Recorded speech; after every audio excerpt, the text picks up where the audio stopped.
అందరికీ నమస్కారం అండి. ఈరోజు మనం సూర్యుని గురించి తెలుసుకుందాం.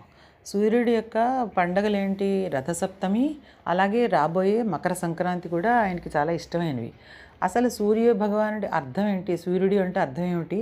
తర్వాత అసలు సూర్య భగవానుడి ఆవిర్భావం ఎలా జరిగింది? ఇది తెలుసుకున్న తర్వాత మనం అవి రెండు రథసప్తమి గురించి, మకర సంక్రాంతి గురించి ఆయనకి ఎందుకు ఇష్టమో తెలుసుకుందాం.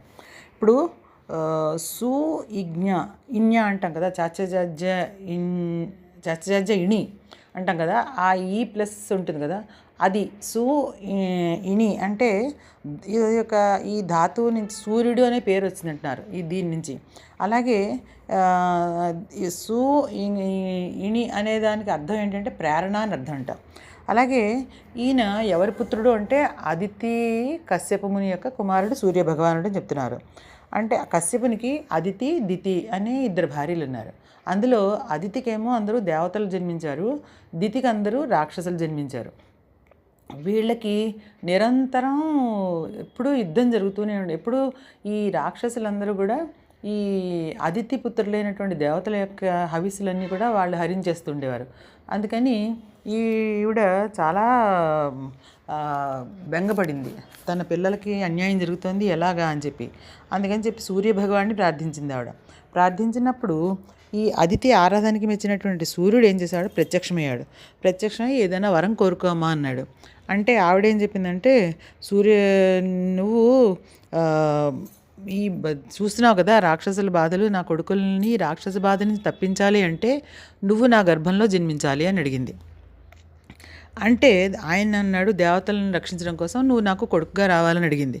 అడిగితే ఆయన కూడా సంతోషించాడు. సరే అయితే నేను నీకు కొడుకుగా వస్తానని చెప్పి తన అంశని ఆవిడ గర్భంలో ప్రవేశపెట్టాడు. ఆ తర్వాత కశ్యప ముని యొక్క అనుగ్రహం వలన ఆవిడ గర్భవతి అయింది. కానీ ఈవిడ ఏం చేస్తుంది? పూజలు, ఉపవాసాలు, వ్రతాలు చేయడం ప్రారంభించింది. చేస్తుంటే ఈ కశ్యపుడికి భయం వేసింది. ఏంటి నువ్వు అలా చేసి ఉపవాసం చేసి లోపల పిండం ఎదగదు కదా, అలాగే ఆ పిండాన్ని పోగొట్టుకుంటావా, గర్భాన్ని పోగొట్టుకుంటావా అని అడిగాడు ఆయన. అడిగేసరికి ఈవిడకి కోపం వచ్చింది. ఆ అదితికి కోపం వచ్చి ఈవిడేం చేసింది, సరే అయితేను నా గర్భంలో సాక్షాత్తు సూర్యభగవానుడి తేజస్సే ఉంది కాబట్టి సకల ప్రాణికోటికి ఆధారభూతులైనటువంటి సూర్యభగవానుడే నాకు అందరికీ ఆహార పానీయాలు ఇచ్చేది ఆయనే కదా, ఆయనకి అవసరం లేదు ఆహారంతో, అందుకని గర్భం పోయినప్పటికీ నా గర్భంలోంచి వచ్చేది ఆ పిండం లోకాలను రక్షిస్తుంది అని చెప్పి ఆవిడ గట్టిగా చెప్పింది. ఆ చెప్తుండగానే ఆవిడ పిండం కిందకి జారిపోయినప్పుడు ఆ మృతపిండంలోంచి ఈయన అది మృతపిండం కనిపించినా కానీ అందులోంచి 1000 సూర్యకాంతులతోటి ఒక పిల్లాడు బయటకు వచ్చాడనమాట. ఆ పిల్లాడే సూర్యభగవానుడు. ఈయన మృతపిండం నుంచి బయటకు వచ్చాడు కాబట్టి ఈయన మార్తాండు అంటారు. అలాగే అదితి గర్భం నుండి వచ్చాడు కాబట్టి ఈయన ఆదిత్యుడు అని కూడా అన్నారనమాట. అలాగే ఈ సూర్యభగవానుడికి సంజ్ఞాదేవి, ఛాయాదేవి అనే ఇద్దరు భార్యలు ఉన్నారు. అలాగే ఉషా, పద్మిని, ఛాయ సమేతనిగా ఈయన్ని పేర్కొంటూ ఉంటారు.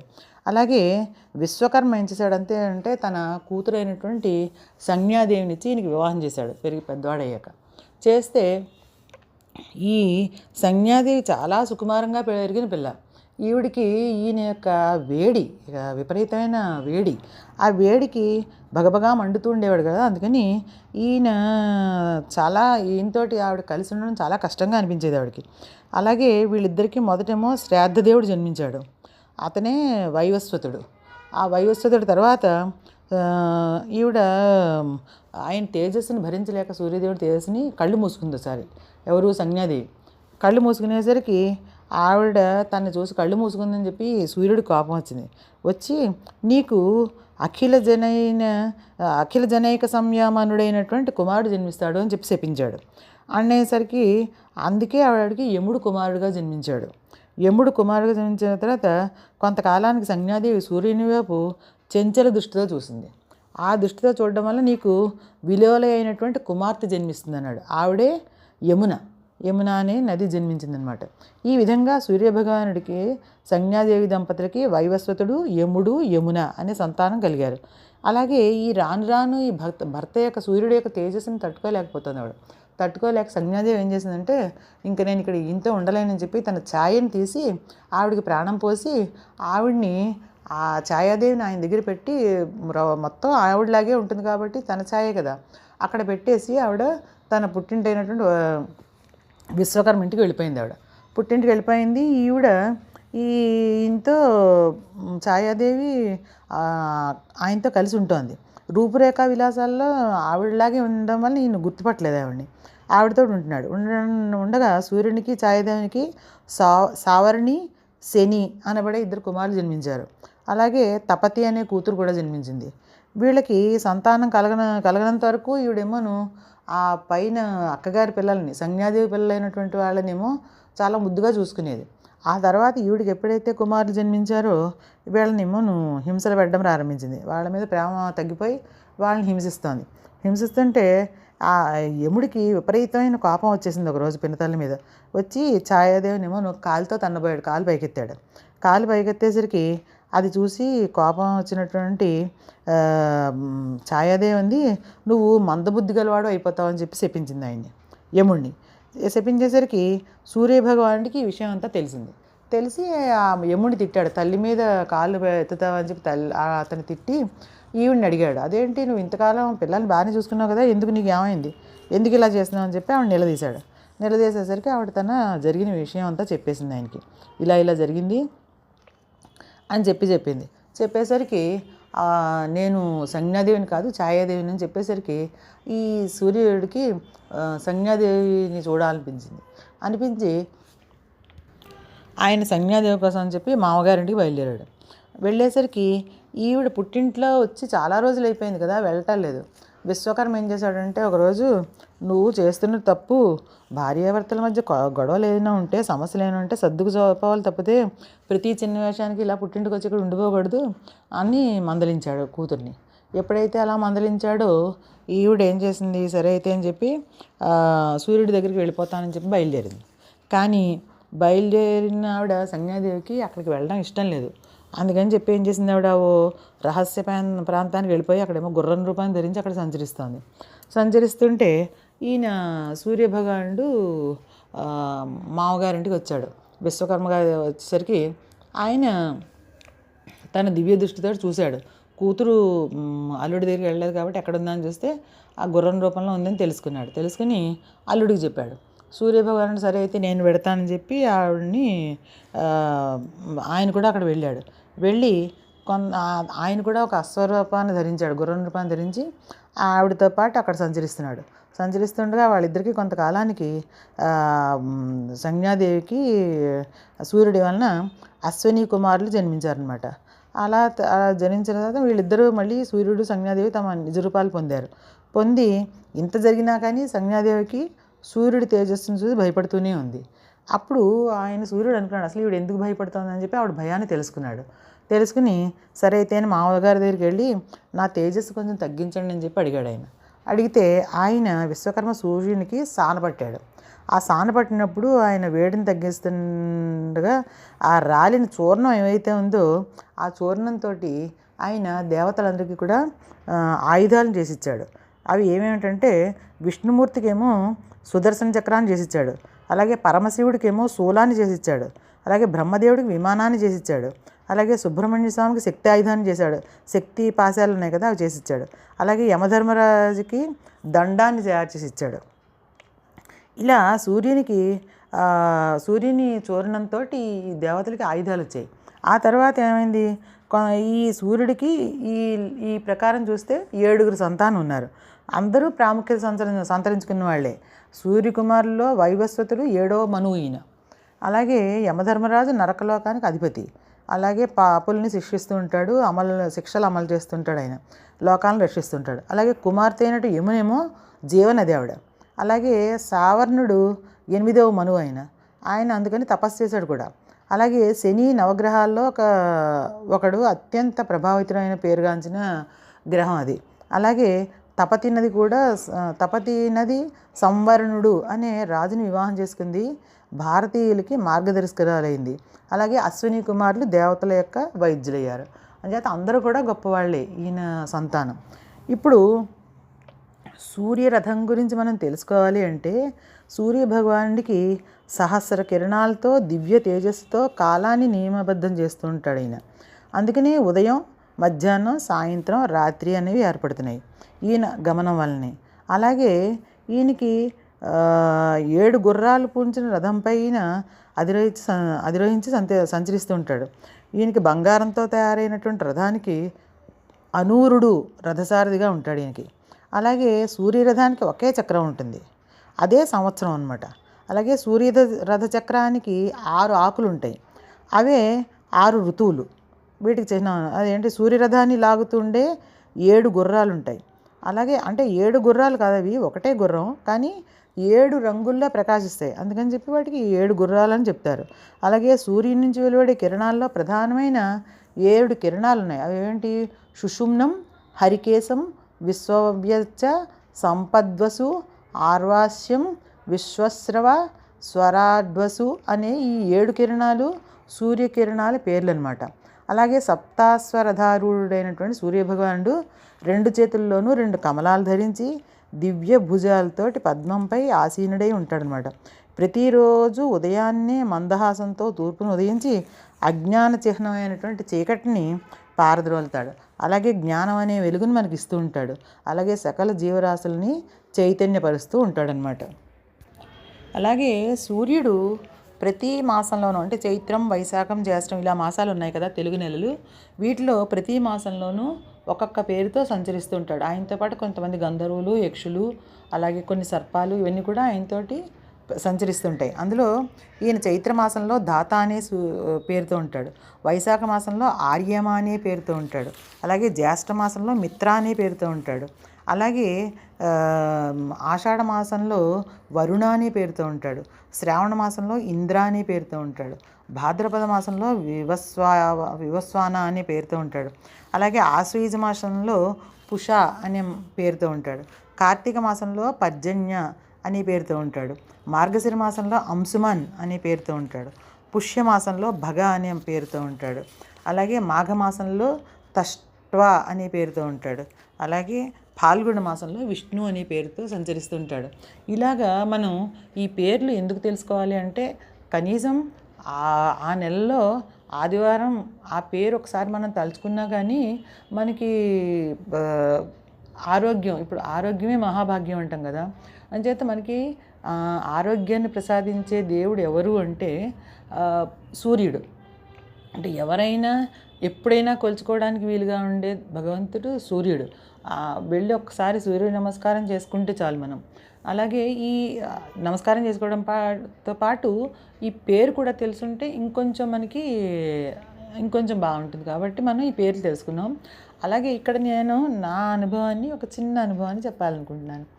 ఏంటంటే నాకు 6 ఏళ్ళు 7 ఏళ్ళు కొంచెం జ్ఞానం వచ్చి తెలిసినప్పటి నుంచి కూడా మా నాన్నగారు ఇంట్లో ఇది చదువుతుండేవారు, ఆదిత్య హృదయం చదువుతుండేవారు. అది ఆదిత్య హృదయం అని నాకు తెలీదు, ఏదో చదువుతుండేవారు, పెద్ద గొంతు పెట్టి చదివేవారు. అందుకని అది మా ఇంట్లో అందరికీ వచ్చు. అందరం కూడా ఆయన వెనకాల ఆయన చెప్తుంటే మేము అటు ఇటు తిరుగుతూ, నేను ఆడుకుంటూ వినడం, చదవడం అదే లెర్న్ అయిపోయింది అనమాట. నాకు బాగా కంఠతా వచ్చేసాక ఆయన పైగా నన్ను ఆఖరి పిల్లని అవడంతో నన్ను ఏం చేసేవారంటే అడిగేవారు, మధ్యలో మర్చిపోయినట్టుగా నటించి తర్వాత ఏంటి అని అడిగేవారు. అడిగితే నేను చెప్పేదాన్ని అనమాట. అది నాకు ప్రౌడ్గా అనిపించేది. సరే, తర్వాత అది ఆరోగ్యానికి తర్వాత నాన్నగారు చెప్పారు, అది ఆరోగ్యం కావాలి మనకి, ఆరోగ్యం ఎప్పుడో కావాలని ఏదో వచ్చాక చేయడం కాదు, రోజు కూడా మనం ఆరోగ్యంగా ఉండాలి అంటే సూర్యుడికి ఆదిత్య హృదయం చదవాలి అని చెప్పారు. సో అందుకని నేను ఏంటంటే రోజు 3 సార్లు ఆదిత్య హృదయం చదువుకుంటాను. తర్వాత ఏమో ప్రతి ఆదివారం 12 సార్లు చెప్పాను కదా, ఈ నామంతో జలాన్ని ఆయన యొక్క దాంట్లోకి ఆవాహన చేసుకుని, అంటే ఆవాహన చేయడానికి కూడా మనం నేను పెద్ద ప్రాసెస్ ఏమి ఉండదు. ఒక చిన్న వెండి కప్పులోకి గంధం రాసి బొట్టు పెట్టి ఆయనకి ఆవాహన చేస్తాను నేను. చేసుకున్న తర్వాత దాంట్లోనే నేను తోచిన పండు కూడా ఉంటుంది అక్కడ. పండు ఏదో ఒక పండు పెట్టచ్చు. ఒకవేళ పండు అవైలబిలిటీ మనకి అవకాశం లేకపోతే కనుక, పండు కాకపోతే మనం పటిక బెల్లం పెట్టచ్చు. పెట్టి మనం ఒక ఆదిత్య హృదయం ఒకసారి చదవడం, ఒక చెంచాడు నీళ్లు పోయడం దాంట్లో ఎందులో అయితే మనం ప్రతిష్ఠ చేసాం అందులో, ఆవాహన చేసాం అందులో, అలా చేసి 12 సార్లు అయ్యాక అది తీర్థంగా కింద నేను తీసుకోవడం కాకుండా మా ఇంట్లో వాళ్ళకి కూడా ఇచ్చేస్తుంటాను. సో మనకి చేతనైంది ఇలా చేసుకోవడం మంచిదని చెప్పి నాన్నగారు చెప్పడం వల్ల అది అప్పటి నుంచి ఇప్పటికీ చేస్తున్నాను నేను. అంచేత మీరు కూడా చేసుకుంటారని చెప్పి నా అనుభవాన్ని నేను చెప్తున్నాను. తర్వాత ఇప్పుడు ఈయన పండగల్లో సూర్యారాధనలో ముఖ్యమైనది ఏంటి అంటే రథసప్తమి అని చెప్పుకున్నాం కదా. ఈ సూర్యభగవానుడి రథసప్తమి మాఘశుద్ధ సప్తమి నాడు వస్తుంది ఇది. అలాగే దీన్ని సూర్యభగవానుడి జయంతి అంటారు. అంటే కశ్యప మహర్షి అదితి దంపతులకి మాఘమాసం శుక్లపక్షం సప్తమి నాడు సూర్యుడు జన్మించినట్లుగా మనకి పురాణాలు చెప్తున్నాయి అన్నమాట. అందుకని చెప్పి ఈ రోజున సూర్యోదయం సమయంలో నక్షత్రాలు రథాకారంలో ఉంటాయట. అందుకని చెప్పి దీనికి రథసప్తమి అని పేరు ఏర్పడింది. అలాగే రథసప్తమి వ్రతాన్ని గురించి కృష్ణ భగవానుడు చెప్తున్నది ఏంటి అంటే ధర్మరాజుకు వివరించాడు ఈయన. భవిష్య పురాణ కథనం ప్రకారం భవిష్య పురాణంలో రథసప్తమి కథ ఉంది. అది ఏంటంటే పూర్వకాలంలో కాంబోజి దేశాన్ని పరిపాలించే రాజు యశోధర్ముడు. ఈయనకి చాలా కాలం పాటు సంతానం కలగలేదు. ఈయన సంతానం కోసం మొక్కని దేవుడు లేడు, తిరగని పవిత్ర స్థలాలు లేవు. అలా అన్ని క్షేత్రాలు చేస్తూ ఎన్నో వ్రతాలు చేసినా కానీ చాలా కాలం వరకు పిల్లలు పుట్టలేదు. తర్వాత చాలా కాలానికి ఈయన వ్రతాలు ఫలించి ఒక కుమారుడు కలిగాడు అనమాట. ఆ పుట్టినప్పటి నుంచి ఆ పిల్లాడికి వివిధ వ్యాధులు, ఏదో ఒక వ్యాధితో ఉండేవాడు, అనారోగ్యం. ఈ అనారోగ్యంతో బాధపడుతున్న కుమారుని చూసి రాజుకి బెంగ కలిగింది, దుఃఖిస్తుండేవాడు. అయ్యో ఇలాంటి పుట్టక లేక పుట్టిన పిల్లాడు ఇలా పుట్టాడు, ఎలాగా అనుకునేవాడు. అందుకని ఎంతోమంది జ్యోతిష్యులను పిలిచి వాళ్ళందరికీ చూపిస్తూ ఉండేవాడు. అసలని వైద్యులను చూపించాడు. తర్వాత జ్యోతిష్కులు కొంతమంది ఏం చేశారంటే కొన్ని గణాంకాలు చేసి వాళ్ళు అన్నారు, ఈ పిల్లాడు జాతకం ప్రకారం గత జన్మలో ఈ పిల్లాడు ఒక వర్తక కుటుంబంలో పుట్టాడు, పరమ లోభి, ఎవరికి పిల్లికి కూడా విషం పెట్టేవాడు కాదు, ఈ ధనయావలో పడి అనేక మందిని పీడించేశాడు, అలాగే అనేక అడ్డదారులు తొక్కి డబ్బు సంపాదించాడు. అలాగే అంతకు ముందు జన్మలో చేసిన పుణ్యం కొద్దీ ఎవరో రథసప్తమి వ్రతాన్ని చేస్తూ ఉంటే ఈ పిల్లాడు చూశాడు. అందుకని చెప్పి ఆ చూసిన ఫలితంగా ఈ జన్మలో రాజవంశంలో జన్మించాడు. అంచేత గత జన్మలో పిసినారిగా ఉన్నాడు కాబట్టి, దాన ధర్మాలు చేయలేదు కాబట్టి, పూజా పునస్కారాలు చేయలేదు కాబట్టి ఈ పిల్లాడికి రోగాలు వచ్చాయి. అందుకని రోగాల వల్ల పీడించబడుతున్నాడు అని చెప్పారు. అని చెప్పేసరికి ఇది విన్న రాజుగారికి ఇంకొంచెం దుఃఖం ఎక్కువైంది. అయ్యో ఇప్పుడు సరే ఎందుకు వచ్చిందో చెప్పారు, గత జన్మలో చేసుకున్నది కదా అది, ఇప్పుడు ఈ పిల్లాడికి ఏం చేస్తే మళ్ళీ మంచిగా అవుతాడు, నా తర్వాత రాజ్యాధికారాన్ని తీసుకోవాలి అంటే ఈ పిల్లాడు ఎలాగ ప్రవర్తించాలి, ఏం చేయాలి, నా తర్వాత మళ్ళీ రాజ్యాధికారం తీసుకోవాలంటే ఈ పిల్లాడు ఏం వ్రతం చేయాలి, ఏం చేస్తే ఈ పిల్లాడు మళ్ళీ మామూలుగా అవుతాడు అని చెప్పి మీరే దీనికి పరిష్కారం ఏదైనా ఉంటే చెప్పండి అని అడిగాడు. అడిగితే వాళ్ళు అన్నారు, సరే ఈ అబ్బాయి రథసప్తమి వ్రతాన్ని ఎవరో చేసుకుంటుంటే చూసిన దానికే ఇతను ఇంత గొప్పగా రాజవంశంలో పుట్టాడు కాబట్టి ఆ వ్రతాన్ని ఆచరిస్తే మళ్ళీ సంపూర్ణ ఆరోగ్యం వస్తుంది అని చెప్పి రాజుగారికి చెప్పారు వాళ్ళు. అయితే ఈయనన్నాడు, సరే అయితే మా అబ్బాయి చేత ఈ వ్రతాన్ని చేయించాలి, ఆరోగ్యవంతులు చేయించాలని చెప్పి ఆ వ్రతాన్ని ఆచరింపజేశాడనమాట. చేసినప్పుడు ఆ పిల్లాడు మళ్ళీ ఆరోగ్యవంతుడైపోయాడు. ఆరోగ్యవంతుడై మళ్ళీ రాజ్యాధికారానికి వచ్చాడు అబ్బాయి. అంతా అలా అయింది. అందుకని చెప్పి ఈ మహిమాన్వితమైనటువంటి ఈ వ్రతాన్ని ఎవరైనా చేయొచ్చు. రథసప్తమి ముందు రోజున అంటే మాఘశుద్ధ షష్ఠి నాడు నూనె లేకుండా ఉండే పదార్థాలు తినాలన్నమాట. అంటే నూనె వేసుకోకూడదు. నూనె వేసుకోకుండా నేతిపోపులు పెట్టుకోవచ్చు. నేతిపోపులు పెట్టుకుని ఏదైనా ఆహారం తయారు చేసుకుని సాత్వికమైన ఆహారం చేసుకుని మసాలాలు అవన్నీ వేసుకోకుండా అలాంటి ఆహారం తీసుకోవాలి. అలాగే ఆ రోజు సూర్యభగవాన్ని పూజించాలి ముందు రోజు. తర్వాత రాత్రి ఏమో ఉపవాసం, అంటే రాత్రి సాధారణంగా తర్వాత రోజు చేస్తాం కాబట్టి వ్రతం, ముందు రోజు రాత్రి ఏమీ అప్పుడు కూడా మనం పళ్ళు పాలు అలాంటివి ఏమైనా తీసుకుని ఆ రాత్రి పూజా మందిరంలోనే నిద్రించాలి. అంటే భూశయనం చేయాలని, రాత్రి మంచాల మీద పడుకోకుండా కింద పడుకోవాలి. అలాగే మర్నాడు రథసప్తమి రోజున తెల్లవారుజామునే నిద్రలేచి, ఇది చెప్పేది ఏంటంటే వ్రతం, కానీ ఇది ఇప్పుడు ఈ రోజుల్లో మనకి ఇది సాధ్యపడదు. సాధ్యపడిన వాళ్ళు మాత్రమే చేయొచ్చు. ఇప్పుడు చెప్పబోయేది ఏంటంటే, ప్రమిదలో దీపాన్ని వెలిగించుకుని ఆ ప్రమిదనేమోను తలపై పెట్టుకుని నదీ తీరానికి కానీ, కాలువకు కానీ, చెరువు కానీ వెళ్ళి అక్కడ ఆ దీపాన్ని నీటిలో వదిలేసి స్నానం చేయాలి. అది మొదటి నియమం. తర్వాత తలపై జిల్లేడు ఆకులను పెట్టుకుని వాటిపైన రేగుపళ్ళు పెట్టుకుని ఆ స్నానం చేయాలి. అలా కుదరినప్పుడు తలపై లేకుండా భుజాల మీద కూడా పెట్టుకోవచ్చు అనమాట. హృదయం పైన కూడా పెట్టుకుని స్నానం చేయొచ్చు. అలాగే ఇది ఈ వ్రతానికి యొక్క నియమం ఇది. స్నానం చేసేటప్పుడు పఠించే ఒక శ్లోకం ఉందన్నమాట. అదేంటంటే, యదా జన్మ కృతం పాపం మయా జన్మసు జన్మసు తన్మే రోగంచ శోకంచ మాకరీ హంతు సప్తమి ఏత జన్మ కృతం పాపం యాచ జన్మంతరార్జితం మనోవాక్కాయజం యచ్చ జ్ఞాత జ్ఞాతే చయే పునః. అంటే ఈ శ్లోకాన్ని స్నానం చేసేటప్పుడు పఠించాలి. ఈ మనకి నది కానీ, చెరువు కానీ, కాలువ కానీ దగ్గరలో లేదు అంటే మన ఇంట్లో బావి దగ్గర చేయొచ్చు. బావి కూడా లేకుండా ఇప్పుడు అపార్ట్మెంట్లో ఉంటాం కాబట్టి అది కూడా కుదరకపోతే మనం బకెట్ నీళ్ళల్లో గంగేచ యమునే చైవ గోదావరి సరస్వతి నర్మదే సింధు కావేరి జలేస్మిన్ సన్నిధం కురు అని ఒక శ్లోకాన్ని మనం అనుకుంటూ ఒకసారి మనం ఆ నీటిని పుణ్యనదుల్ని స్మరించడం వలన ఆ నీరు కూడా శుద్ధమైందే అవుతుంది.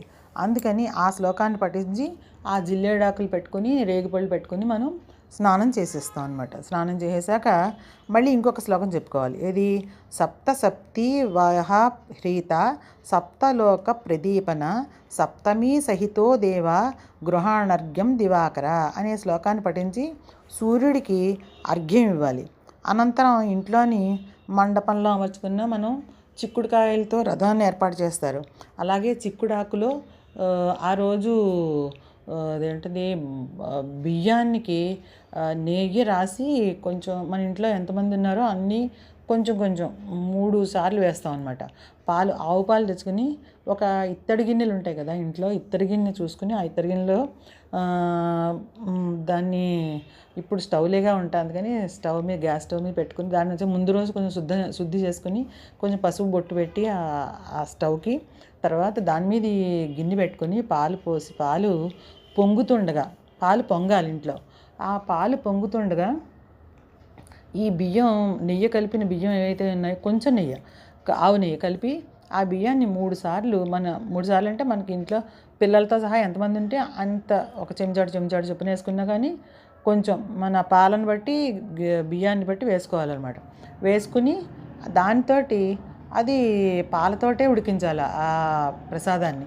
ఉడికించిన తర్వాత దాంట్లో బెల్లం వేసి స్టవ్ ఆఫ్ చేసి బెల్లం వేయాలి. పాలు ఉండగా వేస్తే పాలు విరిగిపోతాయి. అందుకని బెల్లం వేసి దాన్ని మనం ఈ పూజ అయిపోయిన తర్వాత సూర్యభగవానుడికి ఇవన్నీ మనం అక్కడ రథం పెట్టుకుంటాం కదా, రథం పెట్టుకుని మళ్ళీ ముందు చేసుకున్నాం కదా ఏదైనా ఒక వెండి పాత్రలో కానీ ఏదైనా చిన్న మన దగ్గరలో నువ్వుగా ఉన్నది ఏదైనా దాంట్లో సూర్యుడిని ఆరాధన చేసి ఆ రథం కింద పెట్టుకుని మనం సూర్యుడికి నమస్కారం చేసుకుని ఈ పొంగల్ని మనం సూర్యుడికి నైవేద్యం పెట్టాలన్నమాట. ఇది మన ఇంట్లో ఇది సూర్యవ్రతం అంటారు. దీన్ని మన శక్తి కొద్దీ భక్తి ప్రధానం. ఇందులో ఏది మనం చేయలేకపోయినా బెంగపడాల్సింది ఏం ఉండదు. మనకి అందుబాటులో ఉన్న వస్తువులతోటి అందుబాటులో ఉన్న వాటితోటి మనం ఈ వ్రతాన్ని భక్తిగా చేస్తే భగవంతుడు చేరుకుంటుంది అన్నది ఇందులో మనం తెలుసుకోవాల్సిన విషయం. తర్వాత ఇప్పుడు రాబోయే మకర సంక్రాంతి గురించి అసలు తెలుసుకుందాం. మకర సంక్రాంతి రోజున సూర్యుడిని ఎందుకు చేయాలి అంటే ఈ మకర సంక్రాంతి కూడా ఇంకో మనకి చాలా పెద్ద పండుగ, ఇది పెద్ద పండుగ అంట. అలాగే సూర్యుడు 12 రాశుల్లోనూ సంచరిస్తూ ఉంటాడు కదా, ఒక రాశిలోంచి ఇంకో రాశిలోకి వెడుతుంటాడు. దాన్ని ఇది నెలకోసారి జరుగుతుంటుంది. ఇలాగే సూర్యుడు ఏంటది ఒక రాశిలోంచి ఇంకో రాశిలోకి మారడమే సంక్రమణం అంటాం. అలాగే ఈ సంక్రాంతి 12 రాశుల్లోనూ ఉన్నప్పటికీ కూడా మనం సూర్యుడికి సంబంధించిన వరకు మేషం, కర్కాటకం, తుల, మకరం ఈ 4 రాశుల్లో ప్రధానమైన చెప్తాం. ఈ రాశుల్లో సూర్యుడు ప్రవేశించగానే ప్రకృతిలో అనేకమైన మార్పులు వస్తుంటాయి అన్నమాట. అందుకని ఈ మకర రాశిలోకి సూర్యుడు చేరిన వెంటనే దీన్ని మకర సంక్రమణం అంటారు. ఇది చాలా ప్రాధాన్యమైంది. సూర్యుడు మకర రాశిలోకి ప్రవేశించే రోజునే మకర సంక్రాంతి. ఈ మకర రాశిలోకి ప్రవేశించగానే ఉత్తరాయణ పుణ్యకాలం ప్రారంభమవుతుంది. ఇంతకాలం మనకి దక్షిణాయనం నడుస్తుంది. దక్షిణాయనం నుంచి మకర రాశిలోకి ఎప్పుడైతే వచ్చాడో ఉత్తరాయణం ప్రారంభమైంది. తర్వాత కర్కాటక రాశిలోంచి మకర రాశిలోకి ప్రవేశించే వరకు ఉండే కాలం దక్షిణాయనం. అలాగే ఈ రెండు ఆయనాలు కలిపి సంవత్సరం ఉంటుంది. సంవత్సరం 6 నెలలు దక్షిణాయనం, 6 నెలలు ఉత్తరాయణం. దక్షిణాయనం అంతా కూడా పితృదేవతలకి ప్రీతిపాత్రం అయితే ఉత్తరాయణం అంతా కూడా దేవతలకి ప్రీతికరం. అందుకని చెప్పి మకర సంక్రాంతి రోజున ఏం చేయాలి అంటే నువ్వుల నూనెతో తలంటుకోవాలి. అంటే నువ్వుల నూనె ఒంటికంతా రాసుకోవాలి ఎక్కువ. ఒకటి సైన్స్ రీజన్ ప్రకారం చూసినా కానీ చలిలోంచి మనం దీంట్లోకి వస్తాం కాబట్టి శరీరం బిగుసిపోయినట్టు ఉంటుంది కాబట్టి కొంచెం మనం ఆ నూనె రాసుకుని దాన్ని మన శరీరం అనుకున్నటువంటి ఆ మలినం అంతా కూడా తొలుగుతుందని చెప్పి మనం అది వేడి పుట్టడం కోసం రాస్తాం. అలాగే ఈ రోజున పితృదేవతలకు తర్పణం వదలాలి మకర సంక్రాంతి రోజుని. అలాగే గుమ్మడికాయ, నువ్వులు, బెల్లం వంటివి బ్రాహ్మణుడికి దానం ఇవ్వాలి. అలాగే ఇవంటే తప్పనిసరిగా ఇస్తే ఆ సంవత్సరం అంతా మనకి ఆరోగ్యపరంగాను అన్ని రకాలుగాను గ్రహబలం కూడా పెరుగుతుందని చెప్పడం గుమ్మడికాయ కూడా చెప్తున్నారు. అలాగే దీంట్లోనే కాంస్య పాత్ర అంటే రాగి పాత్ర ఒకటి, ధాన్యం, పాయసం, పళ్ళు, విసనకర్ర, వస్త్రాలు వీటన్నీ కూడా మనం ఆ రోజు అంటే మగవాళ్ళు అయితే ఇవన్నీ ఇవ్వాలి. ఆడవాళ్ళు ఇచ్చుకునేటప్పుడైతే మనం మగవాళ్ళు ఇంకోటి ఏం చేయాలంటే బ్రహ్మ విష్ణు మహేశ్వరుల ప్రతిమలు కూడా దానం చేయొచ్చు. ఇవన్నీ కూడా మనం సంక్రాంతి రోజున చేయాలి. అలాగే ఇవి చేయడం వల్ల ఏమవుతుందంటే భూదానం చేసేంత మనం ఫలితం వస్తుందట. అలాగే నువ్వులతో తయారు చేసిన ఎద్దు బొమ్మలు కూడా దానం చేస్తుంటారు. అలాగే స్త్రీలు ఏం చేయాలి అంటే పసుపు, కుంకుమ, సుగంధ ద్రవ్యాలు, అలాగే పూలు, వస్త్రాలు ఇవి దానం చేస్తే మాంగళ్యాభివృద్ధి జరగడమే కాకుండా మనకి మంచి జరుగుతుంది. ఆడవాళ్ళందరికీ కూడా స్త్రీలకి మంచిది అని చెప్పి శాస్త్రం చెప్తోంది. ఈరోజు సూర్య దేవాలయాన్ని కానీ, వైష్ణవాలయం, విష్ణుమూర్తి ఆలయాన్ని కానీ ఏదైనా దర్శించుకోవచ్చు. అలాగే శివాలయంలో నువ్వుల నూనెతో దీపాన్ని వెలిగించడం చాలా ఉత్తమం. అలాగే మకర సంక్రాంతితో పాటు మిగతా సంక్రాంతుల నాడు అంటే మాస సంక్రాంతులు వస్తుంటాయి. అప్పుడు కూడా స్నానం, దాన, పూజలను ఆచరించడం మంచిదే. అలాగే సూర్య దేవాలయాన్ని కానీ, విష్ణు దేవాలయాన్ని కానీ దర్శించుకోవడం ఎప్పుడైనా అసలు రోజు దేవాలయాన్ని దర్శించుకోవచ్చు. అలా కాని పక్షంలో మనం ఇలాంటి ఉత్తమమైన రోజుల్లో కూడా మనం తిథుల్లో కూడా మనం దేవాలయాలు దర్శించుకొని యథాశక్తి దానం చేసుకుంటే అది మనకి మంచిదే అని చెప్తున్నారు. ఇది సూర్యుడి యొక్క కథ అన్నమాట. ఓం శ్రీ సూర్యనారాయణాయ నమః.